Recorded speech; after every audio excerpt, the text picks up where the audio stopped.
Plum girl. It is said that in Fenjianding of Taihong, a young man lost his wife and was very lonely, so he went to Fuqingxing to relax. One day while I was resting in the hotel, I was half asleep and vaguely saw the figure of a young woman on the wall, like a painting hanging there. At first, Feng Sheng laughed at himself for missing his wife so much, but after staring at it for a long time, the image did not disappear.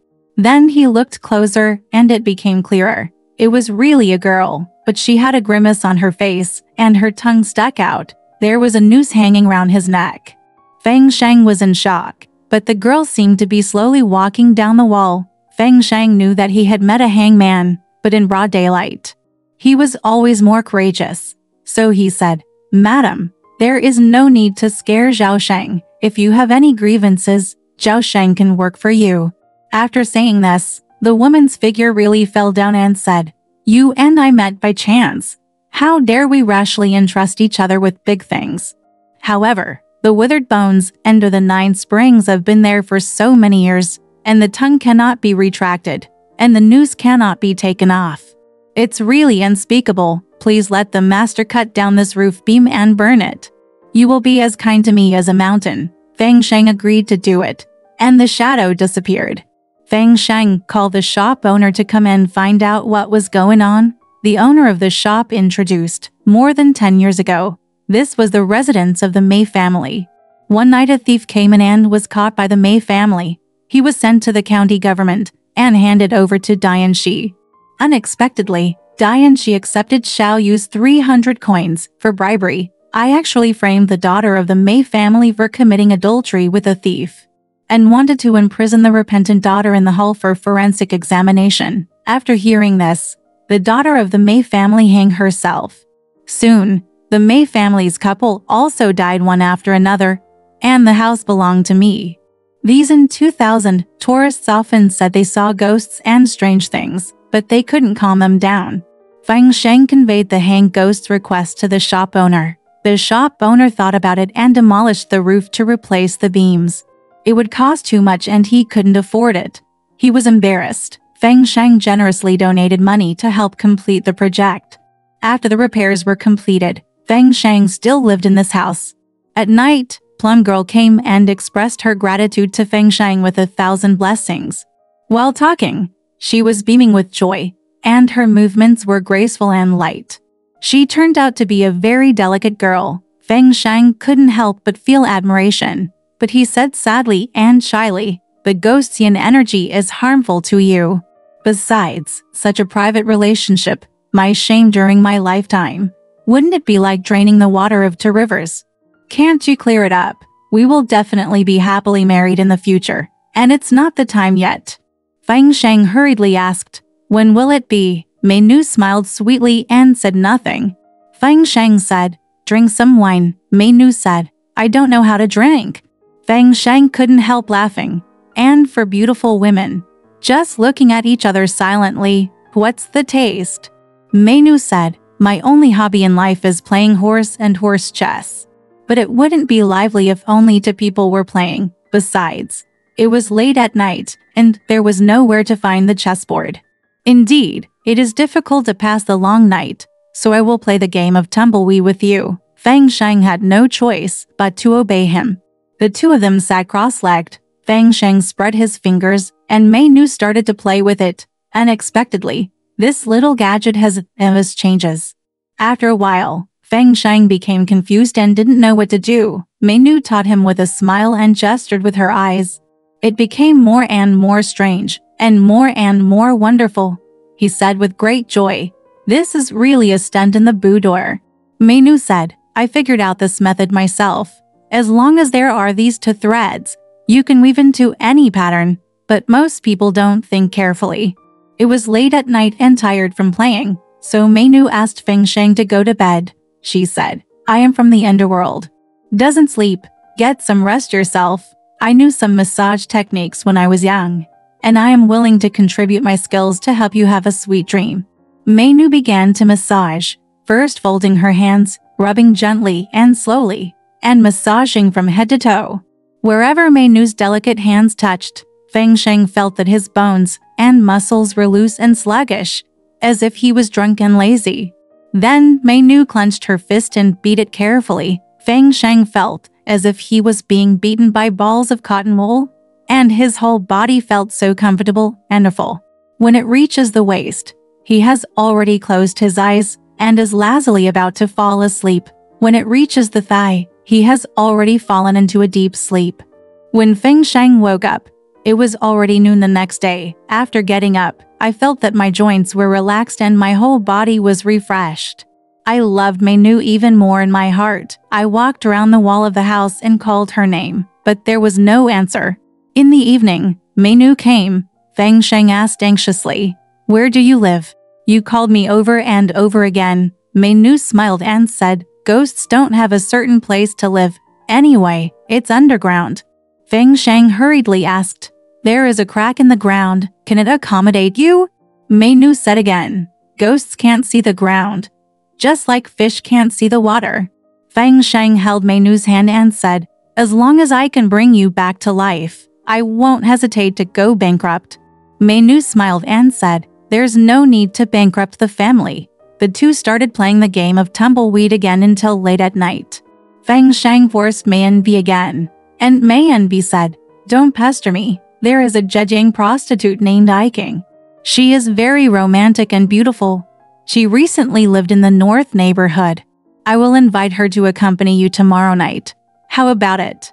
The next night, Mei Nu brought a young woman who looked about 30 years old, with a charming smile, charming eyes, and a coquettish and debauched look. This was the prostitute Iking. The three of them got together to play horse chess. After the game, Mei Nu left and Iking stayed with Feng Sheng for the night. Feng Sheng asked Iking about her family background, but Iking was vague and refused to explain clearly. She just said, "If you like me, just flick the wall in the north room with your fingers and whisper Huluzi and I will come. If no one responds after calling 3 times, it means I don't have time, so stop calling." At dawn, Iking disappeared on the north wall. The next night, Mei Nu came alone. Feng Sheng asked Iking why he didn't come. Mei Nu said, "I was invited by Mr. Gao to accompany him for a drink." The two sat down and talked by candlelight. At the moment of excitement, Mei Nu fell silent. He moved his lips for a while, as if he had something to say, but the words didn't come out. Feng Sheng asked again and again, but Mei Nu just sobbed and shed tears and still refused to speak clearly. Feng Sheng reluctantly pulled her to turn the thread, but in the end he couldn't cheer up, so he left at the 4th watch. After that, Mei Nu often came to Feng Sheng's residence with Iking, talking and laughing all night long, so the news spread throughout the city, and everyone knew about it. It happened that there was a classic historian whose family was originally from a noble family in Zhejiang. He divorced his wife because of adultery with his servant. He also married a Gu family, and the relationship was very good. Unfortunately, he died in just over a month, so he always missed her in his heart. Now I heard that Feng Sheng had 2 ghost friends. I wanted to ask him about the situation in the underworld and see if I had any fate with the Gu family, so I rode to visit Feng Sheng. At first, Feng Sheng refused to agree, unable to withstand the pleading of the Dianshi. So he held a banquet for the Dianshi to drink and promised to invite ghost prostitutes to discuss the matter in the evening. After sunset and the room darkened, Feng Sheng walked to the north wall, knocked on it and called 3 times in a low voice. Before he finished speaking, Iking had already appeared. Unexpectedly, when she raised her head and saw Dianshi, her expression suddenly changed, and she turned away. Just as Feng Sheng was about to step forward to stop him, the Dianshi was already so angry that he grabbed a big ball and threw it at it. With a crash sound, Iking disappeared. Feng Sheng was shocked and was about to ask why. Suddenly an old woman came out of the dark room and cursed, "You greedy and murderous black-hearted thief, you smashed my family's money tree.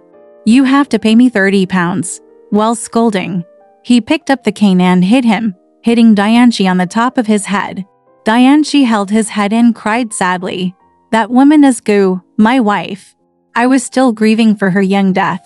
Who would have thought that she was a ghost and not serious? But this has nothing to do with you, an old woman. What does it have to do with it? The old woman scolded him angrily. You are just a scoundrel from Zhejiang. You spent money to buy this stinking official. When you put on this black horn belt, the bridge of your nose stood up upside down. What's the point of being an official? The $300 in your sleeve to bribe you is your own father. You are such an angry and resentful thing. Your death is just round the corner. It's your parents who begged repeatedly in the underworld, willing to let you go. My daughter-in-law went to a brothel to work as a prostitute to repay your corrupt debts. But you yourself are still kept in the dark. After saying that, he picked up the crutch and beat her again. Dianshi was so frightened that he rolled on the ground and screamed. Fang Sheng was surprised and anxious beside him, but couldn't think of a way to solve it. Suddenly, Mei Nu came out of the room. When she saw Dianshi, she was so angry that her eyes were dumbfounded and her face turned pale. She rushed over, took off her hairpin, shined it at Dianshi, and stabbed Dianshi. Fang Sheng was even more frightened and hurriedly covered Dianshi with his body and persuaded, even if he is guilty. If he dies here, it will be difficult for Xiao Sheng to explain. Please be careful. Mei Nu thought about it and then stopped. Then he grabbed the old woman and said, for the sake of my title, let's keep him alive for the time being. When the old man saw this, he hurriedly ran away with his head in his arms. I heard that he had a headache when he returned to the Yamen and died in the middle of the night. The next night, Mei Nu came. When they met, she said happily, "How happy! I finally got rid of this bad breath." Fang Sheng then asked, "What is your grudge?" Mei Nu said, "It's not early. Did I just tell you? This guy is the one who took bribes and false accusations. I have been wrong for many years. Every time I want to ask you to redress my grievances, I always feel guilty that it has not done you any good, so I hesitate to say anything. Yesterday, it happened that hearing the fight, I secretly listened and realized that it was my enemy." Fang Sheng was also surprised and said, "So he is the bad guy who framed you?" Mei Nu said, "He has been a pawnbroker in this county for 18 years. It has been 16 years since I died unjustly." Fang Sheng asked again who the old woman was, and Mei Nu said she was an old madam. He asked Iking again, and Mei Nu said, "She is ill." The injustice had been avenged, and Mei Nu smiled and said to Fang Sheng, "I said at the beginning that the union would last for a certain period of time, but now it's not far away. You once said that you were willing to spend all your money to redeem me. Do you still remember it?" Fang Sheng said, "I still have the same thoughts today." Mei Nu said, "To tell you the truth, I was reincarnated in Yananzan Xiaolian's house on the day I died. I am still here because I have not avenged my great revenge. Now please make a small bag with new cloth and put me in it. Put on the ghost and let me follow you. When you get there, propose to the Zan family, and I guarantee that his family will agree." Fang Sheng was also worried that there was a big difference between the two families and they might not succeed. Mei Nu said, "Don't worry, just go ahead." He also told Fang Sheng, "Don't call me on the way. On the night of the wedding, hang the little cloth bag on the bride's head and call out, 'Don't forget, don't forget,' and you're done." Fang Sheng agreed one by one. After getting ready, Fang Sheng opened the small cloth bag. Mei Nu jumped in, and then they went to Yan'an together. Sure enough, there was Zan Xiaolian in Yan'an. There was a girl who was quite handsome, but she had dementia and her tongue often stuck out of her lips, like a hot dog gasping for air. It was ugly and scary, so at the age of 16, she did not dare to come to propose marriage. Yes, this has simply become a worry for my parents. Fang Sheng first went to the door and handed in a post introducing his family's situation.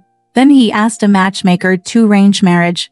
The Zan family was naturally happy, so they brought Fang Sheng into their home during the wedding. The bride was still stupid and didn't understand any etiquette. She was supported and dragged into the bridal chamber by two maids. After the maids left, she unbuttoned her blouse, exposed her breasts, and smiled innocently at Fang Sheng. Fang Sheng took out a small cloth bag and hung it on the bride's head, calling in a low voice, "Don't forget, don't forget." Hearing the call, the bride began to think deeply and looked at Fang Sheng intently, her eyes gradually brightening. Fang Sheng smiled and said, "Don't you recognize Xiao Sheng?" He held up the small cloth bag and shook it again. The bride woke up, and then she hurriedly covered her clothes. and the two started to talk and talk affectionately. Early the next morning, Feng Sheng went to court to meet his father-in-law. Zanju comforted him and said, "My daughter is stupid and ignorant, and you think highly of her. Now that we are married, if you want, I have some smart maids in my family. Whichever one you like, I will definitely give it to you, and I will never begrudge." Feng Sheng tried his best to defend himself, saying that the young lady was not stupid, but Zhu Ren was puzzled. After a while, the daughter also came to the hall to pay homage to the bride.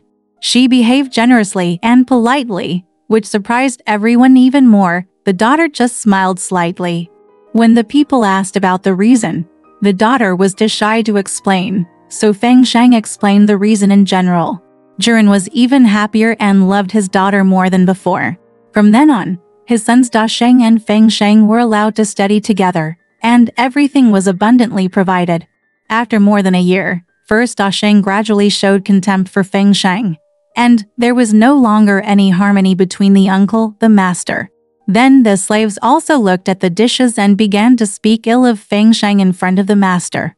Zhan Zhuren had heard too many rumors and was no longer particular about the etiquette of sealing a student. Zhanu noticed this and advised Feng Sheng, "After all, my father-in-law's house is not a permanent residence. Those who live in my father-in-law's house for a long time are all trash.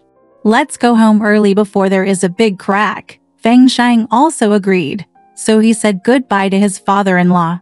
Zhuren wanted to keep his daughter, but Zhanu didn't want to. At this time, my father and brother were both angry and simply refused to give him a carriage or horse.